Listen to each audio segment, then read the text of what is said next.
Yo, what is up, guys? So I promised you guys I'd do a wall dash tutorial, and I'm not sure if I'm going to do the best job of explaining this because it is kind of a difficult thing to explain, and it's something you definitely have to just get a feel for. But pretty much the whole idea of this video will just be trying to explain the wall dash and the things I've learned about it, and the best ways to do it, and the ways that are probably most useful and competitive as well. And there's a lot you could do with wall dashes, which we'll talk about later on. Um, but it's something that you want to not overuse as well. I'm not going to talk too long about it before we start, but it's something that you don't want to overuse because you could definitely get carried away. Things to remember: if you're going for a wall dash, you're avoiding all the pads in the middle of the field. You have all those pads in the middle, and you have obviously the boost on the outside right here. And if you're on the wall, you're avoiding all of that. So you're kind of going out of your way. So this is something that you want to use if, say for example, you went for an aerial here to try to hit it around an opponent, and you land here. This is not a bad idea to go for a wall dash here on the way back. Because you're not like necessarily going out of your way to go to the wall. So I wouldn't recommend, if you're rotating back like this, from this side, for example, if you're about to rotate back, I would definitely recommend just taking these on the way back, rather than, you know, if you're rotating back, rather than going all the way wide around the boost and then doing this, right? It's not really useful. So it's the first thing I wanted to start off with talking about. But it's something that I had originally seen someone do quite a while back, and I tried to work on it. I originally saw this, and I decided to add to it. But it's not like, I don't know, both work, and they're both for different situations, in my opinion. So the single ones are good because you can gain a little bit of speed without using any boost and get into a better position. But the big ones are really good if you have no boost and you're trying to catch up to a play that's like super far forward. So I'll go over both of those and how you do both right now. So the first one you should learn, and you need to learn the first one before you can learn the second one, which is a lot faster.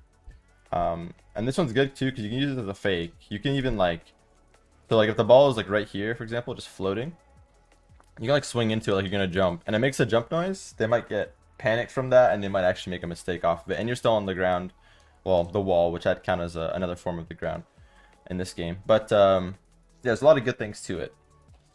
A lot you can do with this first one. So all it is you want to pull down, then pull up, and as you pull up toward the wall that you're on, you're gonna double jump, tap X really quick. So pulling down, and then I'm pulling up. That's all I'm doing. If you watch my stick on the left side of your screen, bottom left, all I'm doing is this little motion right here. Just practice this, and then just practice putting your jumps in between that. So you have to be pretty fast at pressing X here. That's like a pretty big deal when it comes to this. So that's the first thing you should learn, is this. Just try to mess with that. And the slower you go, guys, if you're going super slow, it's going to be really hard to get it going every time. You see I'm falling off the wall? That's just an example. You want to have a little bit of speed. So that's the first thing I wanted to show you guys, which is that's like a really good baseline to know how to do that. And you can do a lot of things with that, obviously. And if you have the ball near you on the wall, it's like a really good thing to do to catch up to it. I'll show you an example really quick. I'll try to. If it goes a little far away from you, you see I'm getting ahead of it off those, and I have a shot out of it. It's a good example, but that's something that you should definitely practice at the start before you even try to do the fast one. Now the fast one is you start with one of these, and then you're going to be holding your drift button after. So just practice doing that. Start with one and hold your drift button after. And you also should know how to jitter click. So if you watch how quick I'm doing my X here, like even my voice is shaking. That's how fast I press my X when I'm doing this. So you have to know how to do that and hold your drift button. That's all you're doing on the wall. And then hold toward the wall you're on. So if I'm on the right wall, I'd be holding right here with my stick. If you look where my stick's at. It's around top right-ish, I would say. If you're on the left wall, I'm on the right wall again. If I'm on the left wall, it would be top leftish. It'd be the same thing but opposite. Just flipped. So that was me just flipping into the wall and doing it from there. You can do a lot of things with this, obviously. You could drive up and just do it. You could flip onto the wall and do it. There's a lot of things you could do with it, but we're trying to learn how to start it from anywhere on the wall. So I just started from the middle of the wall, right?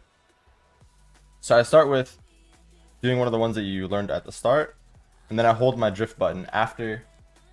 As soon as I complete one of them, I hold my drift button and I try to just carry on into multiple by holding the same direction that I did for one and just spamming my X. Such a hard thing to like wrap your head around doing because it just feels awkward at first. But as soon as you land one, you just keep spamming in the same direction. And I'm trying to do it slowly right now, that's why I'm messing up sometimes. But there's an example of it again. But you can start that at any part of the wall. You can go super high up and start it. The one thing that people do that makes like this really hard, this is the most common mistake you'll see when someone's trying to wall dash spam or like do it like super fast, is that right there. So they don't click X quick enough, or it'll look like something like this. See, my car is like twisting to the left side there. This would also be a mistake. So all that is, the thing I'm doing wrong there is I'm not holding my drift. So that causes my car to just spin on its own pretty much. So drift is what keeps your car forward doing this, and then you can actually stay on the wall and be able to recover out of it. So that's the biggest thing that you want to try not to do, is when you start this, don't just not hold drift. If your car's going to spin around, you're going to lose speed. You're actually going to be going slower than if you had just flipped and let your car take yourself back. So that's something that you have to like really think about when you're trying to do this mechanic. I think it's something that is super like not talked about enough, that this is useful, but only in very specific situations. And I have scored some goals out of this, by the way, guys. I might look at my replays after this to try to show you. But even in pro games, I've scored some goals like because I've gotten speed off of like the sidewall, for example, to get quicker onto the half. Because if I have no boost here, I'll try to do one with no boost. You can see how much speed I gain. Hold on, that's a bad one. But no boost is like a lot harder because you have to latch into the wall really early. It's a good example. You can see how much speed I gain from it. But I was going to say, you have to really see your options. Like, is it really worth it for me to stay on the wall this long and not collect these big boost pads or these pads right here? Whatever mode you're playing, it's going to be way more valuable to have the boost control on the map than to get a little bit more speed to go for the ball and maybe get one hit. Like, if you have a good amount of speed here and you get one hit, is that really as useful as if you rotate it in a more efficient way? You have this boost and you're waiting here to get a much better hit or a much better like multiple touch play. Like in the scenario where you go faster, you get one touch. In the scenario where you have this boost, you normally can get one touch around, keep control, flick back wall, maybe land back wall, maybe hit one more for your teammate. There's so many options, right? But if you just use if you don't get any boost and you have zero boost going down the field like this, and you get one touch on the ball, that's it. That's your play. Your play is done. So it's a lot that you have to think about when you're trying to actually implement this mechanic. And I think that the single one is really good because you gain enough speed to the point where it's useful. And like now I'm already full speed on the wall, right? I don't need to do much else than that. But if you are spam dashing on the wall, it actually is a little bit faster than if you're just going normal speed on the ground. I have tested that. Like I have actually checked if that's true, and it is. So there's good and bad to both, but I think you have to just learn when to use it and when to implement it in your games. And especially if you're a lower rank, I wouldn't recommend trying to put this in your gameplay like super early. I think you should try to master it first and go from there, because it's something that has a lot of potential, but you have to really know when to implement it, and that's just the best way to put it, really. I hope I somewhat explained this well to you guys. I remember I did a tutorial on this way back, and all I did was show you guys the jump version of the spam like this. I'm even better at it now, but that was what I showed you guys when I first learned it. But now learning how to do it anywhere on the wall is obviously much more useful. Something that I've really practiced over the last few months, and I've learned my own way to do it, and I think it's really good where I'm at now in it. I think I could use it whenever I need, if I needed to in a game, which is what I always want with new mechanics. As soon as I see a new mechanic that I think could be useful, I try to practice it in a way that I can utilize it whenever I need in a pro game, right? So as soon as I know the best way to do it, I try to make a tutorial for you guys, try to be as useful as possible in that aspect. But I think I'm gonna really quickly try to find a replay of when I use this against like a pro team. I think I actually did this in a European scrim at LAN, so I'm gonna try to look for that real quick. Okay, so this is an example of this is at LAN. This was at Sweden with scrim versus Vitality. As you can see, K.Alpha Fairy. And this is a good example of the slower version of the wave dash. This is the more controlled one. This is the one that I'd recommend you do more often because you're less likely to mess it up. And if you can master it, it's very useful, as you'll see right here.